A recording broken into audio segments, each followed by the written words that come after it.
नमस्कार, स्वागत आहे तुमचे कोकाटेज रेसिपीमध्ये। तर आज आपण बनवणार आहोत ढाबा स्टाईल आणि हॉटेलसारखी चमचमीत आणि झणझणीत शेवभाजी। चला तर आपण पटकन रेसिपीला सुरुवात करूया। तर सर्वप्रथम मी पॅनमध्ये अर्धी वाटी सुकं खोबरं किसून घेतलं आहे। ते आपण व्यवस्थित भाजून घेणार आहोत। खूप जास्त लाल नाही करायचं, अगदी त्याचा कलर चेंज होईल इतपतच भाजायचं आहे। तर बघा, इथे खोबरं भाजून तयार आहे। तर आपण ते एका ताटामध्ये काढून घेऊया। सेम पॅनमध्ये आपण 1 चमचा तेल टाकणार आहोत आणि त्यामध्ये आपण उभा बारीक चिरून घेतलेला कांदा भाजून घेणार आहोत।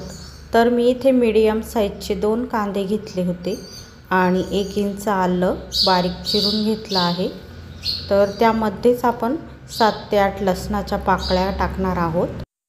त्यातच आपण 7 ते 8 काजू टाकून घेणार आहोत। काजू टाकल्यामुळे ग्रेव्हीला छान थिकनेस येतो। आणि त्यामध्येच आपण मीडियम साईजचे 2 टोमॅटो बारीक चिरून घेतले आहे, तेही टाकून घेणार आहोत। तर आपल्याला इथे हे वाटण तयार करायचं आहे। तर याला छान भाजून घेणार आहोत आपण, थोडंसं लालसर होईपर्यंत। आणि टोमॅटो छान असा मऊ झाला पाहिजे। भाजून रेडी आहे। तर आपण एका ताटामध्ये काढून घेऊया त्याला थंड होण्यासाठी। आणि आपण मिक्सरच्या भांड्यामध्ये भाजलेलं खोबरं आणि अर्धा चमचा जिरं टाकून बारीक वाटून घेऊया। त्याच मिक्सर जारमध्ये आपण टोमॅटो, कांदा आणि ते सगळे जिन्नस आपण बारीक पेस्ट तयार करून घेणार आहोत त्याची। आणि त्यामध्येच थोडीशी कोथिंबीर घालायची आहे। कढईमध्ये मी इथे 2 ते 3 चमचे तेल टाकून घेते। शेवभाजीसाठी थोडं जास्तच तेल वापरायचं, त्यामुळे तर्री छान येते भाजीला। आणि तेल थोडंसं गरम झाल्यानंतर आपण त्यामध्ये अर्धा चमचा काश्मीरी लाल मिरची पावडर टाकणार आहोत, त्यामुळे भाजीला कलरही छान येतो। तर ते व्यवस्थित हलवून घ्यायचं आहे। आणि आपण जे वाटण तयार केलं आहे कढईमध्ये टाकून घेऊया। हे वाटण आपल्याला छान तेल सुटेपर्यंत परतवून घ्यायचं आहे आणि खाली लागणार नाही याचीही काळजी घ्यायची, सतत हलवत राहायचं आहे। तर त्यामध्ये आपण काही मसाले टाकून घेणार आहोत। तर अर्धा चमचा हळदी पावडर टाकून घ्यायची आहे, 1 चमचा धनेपूड टाकून घ्यायची आहे आणि 1 चमचा लाल तिखट। तर इथे घरी बनवलेले लाल तिखट आहे हे। आणि त्यातच 1 चमचा गरम मसाला टाकून घ्यायचा आहे। हे सर्व मसाले आपल्याला छान परतवून घ्यायचे आहे, सतत हलवत राहायचं आहे। तेल सुटेपर्यंत आपल्याला सर्व मसाले परतवून घ्यायचे आहे।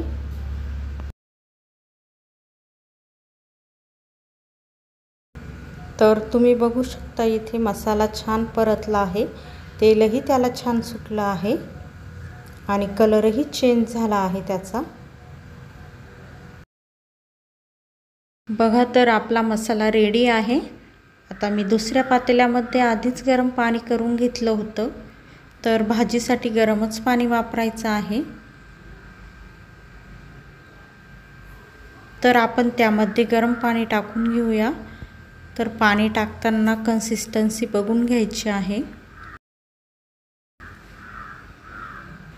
आणि व्यवस्थित मिक्स करून घ्यायचं आहे।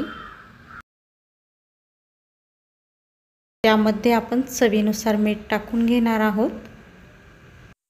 भाजीला एक उकळी काढून घ्यायची आहे। गॅस इथे मीडियमच ठेवायचा, त्यामुळे तर्री छान येते। बघा, इथे उकळी आली आहे आपल्या ग्रेव्हीला आणि तुम्ही तर्री बघू शकता आपल्या ग्रेव्हीची, एकदम मस्त असा तवंग आला आहे। तर या पद्धतीने आपली शेवभाजीसाठी ग्रेव्ही तयार आहे। तर गॅस इथे एकदम मंद ठेवायचा आहे। त्यामध्ये आपण थोडीशी कोथिंबीर टाकून घेणार आहोत। गॅसची फ्लेम मी इथे बंद केली आहे आणि त्यामध्ये मी शेव टाकून घेते। तर शेव ह्या प्रकारची अशी जाडसर वापरायची आहे, अगदी बारीक नाही, त्यामुळे भाजी छान अशी टेस्टी लागते आणि त्याचा लगदाही होत नाही। तुम्हीही याच पद्धतीने शेवभाजी करून बघा, मस्त होते। शेवभाजी आपली रेडी आहे। तर मस्त चमचमीत आणि झणझणीत अशी शेवभाजी रेडी आहे। तर तुम्ही पराठ्यासोबत, नानसोबत, पोळीसोबतही खाऊ शकतात। आणि तुम्हाला ही शेवभाजीची रेसिपी कशी वाटली नक्की कमेंट बॉक्समध्ये सांगा। आणि चॅनलला लाईक करा, शेअर करा आणि सबस्क्राईब करा। तर पुन्हा भेटूया अशाच नवनवीन व्हिडिओंसोबत। तोपर्यंत बाय बाय।